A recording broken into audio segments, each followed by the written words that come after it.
What is up, Nerf Nation? I'm Naptown Nerf, and this is an unboxing and review of the Nerf Mega THUNDERHAWK. Alright, you guys, this box and blaster is massive. Hopefully I can keep it in frame. Now, I know a lot of people have done reviews on this already, but I don't think I've watched any reviews on this blaster. So I'm kind of excited to see what it's all about. It's a little awkward, definitely, to me, some of the choices Nerf made on this blaster, but we'll definitely get into more of that later. But I'm really excited that they now have Accustrike darts in the Mega line, and I think that's the coolest thing about this blaster. But it does have some neat gadgets, so we will definitely take a look at that. This thing contracts and then expands into its full length, so you can kind of choose whether you want it, you know, a little smaller blaster or a very, very long, large blaster. So that's pretty neat. It is clip fed, which is an interesting choice, and I do not see any range claims, so it's not claiming any ranges, which seems to be the case with a lot of the Nerf blasters that have come out this year.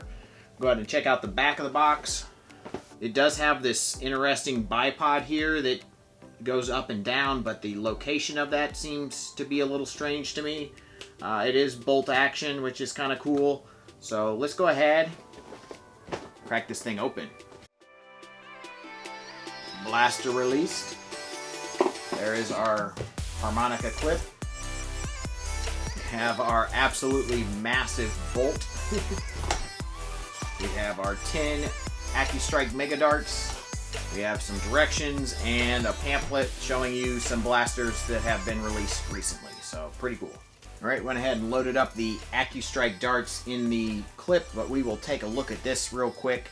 So they've changed up the design from the original Accustrike darts. These have been filled in basically, and it's actually hollow also, so it's not like one solid piece. It's mushy up there, so it's a lot softer and lighter than it would be if it was solid like the Accustrike darts. Now, Litake made a version for the Mega Dart like those, and we will test some of those out too. Those are their Whirlwind darts. Those are very heavy because the tip is completely solid. So these probably will fly further, and we will see if they're as accurate. My guess is they're definitely going to be more accurate than the original Mega Darts, but they do still have two holes in the top here, so we will see how they do. It's interesting that they've kind of put some texture kind of outlining where the diagonals were for the Whirlwind Dart, but it's definitely, you know, just a giant like slug kind of Mega Dart. So we have our bolt here, and it comes together, which is interesting, and I guess it unscrews here, so that's pretty cool. I like that a lot. That's going to make it a lot easier to, you know, take apart and take off if you want to store it on the shelf or something, because like when I store blasters on my pegboard, I can't really have the bolt in there because it won't sit right, so it's nice that that can come off. I'll go ahead and take a look at this big massive blaster here. This bipod is huge here, very interesting. I guess this just extends like just by your hand. There's no button or anything that makes it shoot out, unfortunately, so it's just there. I wonder how well it's going to stay there. Yeah, so it's a little interesting. I'm not sure about that yet. The blaster is pretty thin, probably thinner than the Centurion a little bit, but probably still could be cool for some integration purposes, which that might be what happens with this thing. The stock is not nearly as comfortable as the Centurion stock, unfortunately. The grip it's alright. I mean, it has a reasonably okay thumb hole stock. It's not the most comfortable grip ever. It feels like it's a little cramped. So let's go ahead and throw in this bolt here. So this blaster does have one tactical rail on top here, so you could put a scope up there. It'd been really cool for this to come with a scope, I think, but it does not. I don't know why the Mega line doesn't ever have attachments that come along with their blasters. In any of their blasters, they have never made Mega attachments, which is an interesting choice. I'm surprised they haven't made at least a couple, but they have not.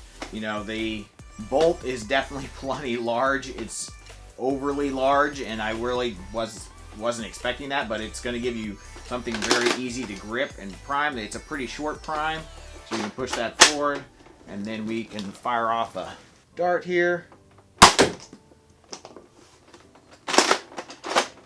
do another one. Oh, there we go. Oh, that was a little rough.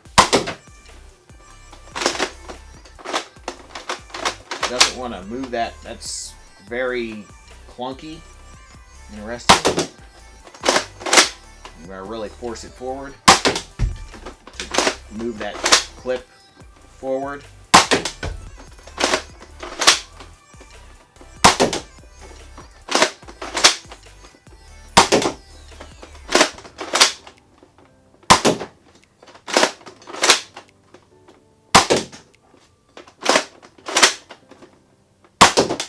So, I mean, the power seemed to be okay, nothing incredible.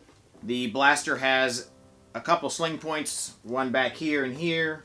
And I don't really care for this bipod because that's where I want to grip the blaster, and it's kind of weird that it's there. It probably should be something that may be removable or definitely further forward on the blaster, but I mean, you couldn't really do that because of this thing moving back and forth, I guess. But you don't really want it unless it's all the way extended like that, which is just crazy.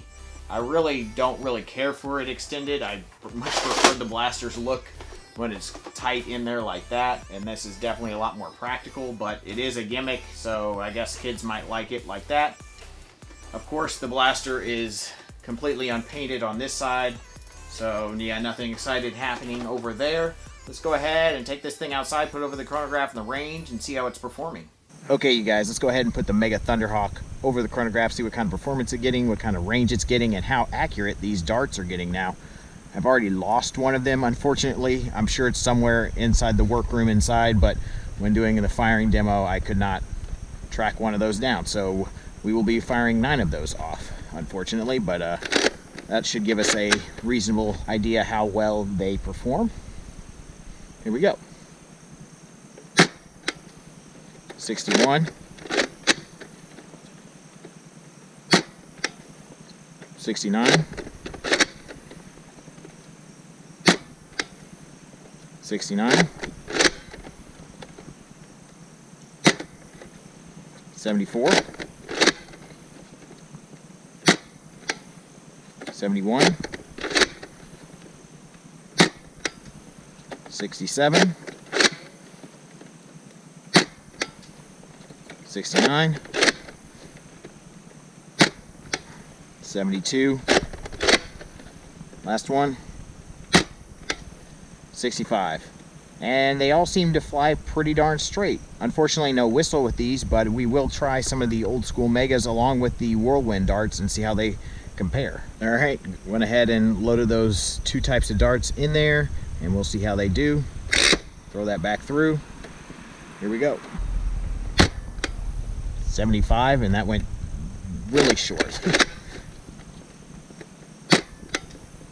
82. 83 with a little whistle. 73. 77. Onto the Whirlwind darts. 66. 69. 71. 69. 72. All right, we'll go ahead and check out the ranges. Very consistent, actually, range-wise, especially for the Accustrike darts and the Whirlwind or Accufake darts. Mega darts were kind of all over the place, as usual. The shortest one was at 32 feet. We have one over here. This is the original Mega, a little past 35. Then we got, you know, one up here about 39 feet. And 2 more over here at like 42 feet. So honestly, they were less accurate and they didn't even go that much further. Now, they probably could go further if they caught the wind right, but you know, that really wasn't all that impressive. But both the Accustrike and Whirlwind darts were very accurate and pretty much the same. You know, the shortest one was just short of 35 feet there, and longest Whirlwind was past 43 feet, and the Accustrike darts were, you know, in that same range between 36 and 42 feet, so, or 43 feet. So yeah, pretty good. Alright, just for fun here, let's go ahead and extend this thing and take a few shots. Maybe do some range shots and see how they do. These are definitely more accurate. And the nice thing about this extended barrel is it's not going to hurt range any because it's just basically completely open, which is pretty interesting.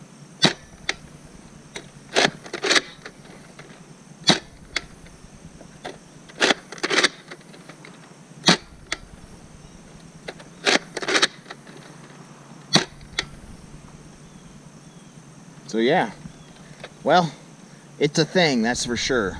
Let's go back inside and I'll give you my final thoughts. Well, you guys, this thing is wild. I think the performance, though, was pretty on par with other Mega Blasters, in my opinion. Maybe a little less, but pretty much, you know, consistent around that 70 FPS mark. Obviously, the Accustrike darts are going to be getting a little less FPS than your normal Mega darts, your Whistlers, but the Accustrike darts were very impressive to me, but equally so the Whirlwind darts that are sold by Accustrike and Litake. And I did a review on these if you guys are interested in checking that out. The link will be above and in the description along with a buy link. But these are so much cheaper than the Accustrike darts that Nerf sells. I mean, I love the Accustrike darts that Nerf sells, but they just charge way too much for those. So I wouldn't recommend to anybody buying those over the Whirlwind darts. Now, if you're going to buy original Megas and you can find the Accustrike darts around the same price, then I would say definitely go with the Accustrike darts, as I think they'll be much more effective. But I would recommend buying knockoff Whirlwind darts. Now, these are really the only good knockoff Mega dart that I've ever tried, so I wouldn't really go with any other knockoff, but I do like these. To move on with my opinion of the blaster, I actually don't think it's too bad. It's definitely gimmicky. It's weird looking. If you like the aesthetic, which I do like some parts of the aesthetic, I really do not like this bipod. It's in a horrible spot. It's right where you want to put your grip. It's not comfortable to hold on to, and it really serves very little purpose, at least to me and my play style. You can't fold it back. I wish it could fold back so then you could at least have some sort of place to grip, but it doesn't do that. I mean, it's just awkward. I mean, there's just really no good place to hold the blaster, but if you want to just show off the blaster, I guess it's a good way to do that. So the blaster is relatively comfortable. The stock is okay. I wish it was a little thicker. It's not as comfortable as, like I said, the Centurion. The grips are very, very large, so that's nice, but it is very clunky to prime. Like that, it just doesn't want to push forward. When it moves the clip into position, you really have to push it forward quite a bit. It just doesn't feel very clean to me. The clip does not remove, so I guess that, honestly, I think that's probably a good thing, since you're only going to get one clip with this blaster, that it doesn't remove so you don't lose it and it just stays there. It's a little easier to deal with than having it fall out and then having to reinsert it, so just sliding it back. I think that's actually a positive in my opinion. Other than that, I think the blaster is kind of neat. I definitely don't think it's a must-buy because it's pretty gimmicky and it's just something that's gonna have to fit that certain person, you know, play style and needs. But I do think it's a fun blaster. If you want it just for fun, then I'd say go for it. Alright, you guys, well, I hope you enjoyed this review of the Mega Accustrike Thunderhawk. Don't forget to smash that like button. Please subscribe. And as always, peace out.